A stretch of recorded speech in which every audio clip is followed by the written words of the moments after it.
నువ్వు ఏ స్థితిలో నుంచి వచ్చావో మరలా అదే స్థితిలోనికి వెళ్ళిపోవడానికి నువ్వు ఇష్టపడుతున్నావు, కానీ దేవుడు చూపించేటువంటి పరిశుద్ధమైన జీవితంలో జీవించడానికి, ఆ జీవితాన్ని ఇష్టపడడానికి ఏమాత్రం కూడా కోరుకోవట్లేదు. ఎవరు కూడా నిలబడలేకపోతున్నారు. మరలా ఏది విడిచిపెట్టి వచ్చామో అందులోకి వెళ్ళిపోతున్నావు. ఏ పాపాన్ని విడిచిపెట్టి వచ్చావు, ఏ వ్యభిచారాన్ని విడిచిపెట్టి వచ్చావు, ఏ తాగుడు విడిచిపెట్టి వచ్చావు, ఏ దొంగతనాన్ని విడిచిపెట్టి వచ్చావు, ఏ మోసాన్ని విడిచిపెట్టి వచ్చావు, ఏ పగ, ప్రతీకారాలు, అసూయ వీటన్నిటిని విడిచిపెట్టి వచ్చావు. మరలా అందులోకి వెళ్ళిపోవడానికి ఇష్టపడుతున్నావు, కానీ విడిచిపెట్టిన దానిని, నిజంగా నేను అంటాను, విడిచిపెట్టి రాకూడదు. ఎలా రావాలి?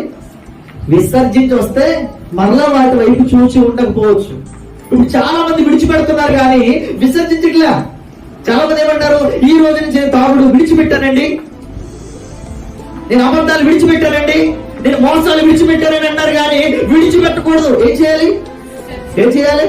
విడిచిపెట్టిన దాన్ని తీసుకోవచ్చు, కానీ విసర్జించిన దాన్ని తీసుకోలేం. ఎందుకంటే అది అసహ్యం కలిగిస్తుంది. అందుకనే మనం కూడా ఈ పాపపు క్రియలు చూసి అసహ్యించుకోవాలి. అందుకనే